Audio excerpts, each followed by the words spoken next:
பஞ்சரான டயரா எப்போ புளிக்கிறப்பா புளிச்சு போன தயிரா சோகா ஸ்டைல வச்சான் பாரு தாடி இவன் நாரி போட்டான் நாரு நாரா கேட்டி காஞ்சி போட்டான் பூவ போல வாடி இப்போ ஓடுறான் பார் நிம்மதிய தேடி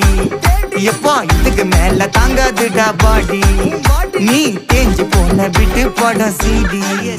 அப்போ இப்படி இருந்த நீ இப்போ இப்படி ஆயிட்ட ரொம்ப மாசு காட்டினவன் இப்போ ஃபியூஸ் போயிட்ட குடிய கெடுக்கொண்டா அத சொன்னாரு தாத்தா அந்த கருத்தை வேணாண்டா வாய மூன்றாங்க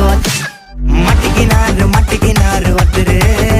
இவரை காப்பாத்தணும்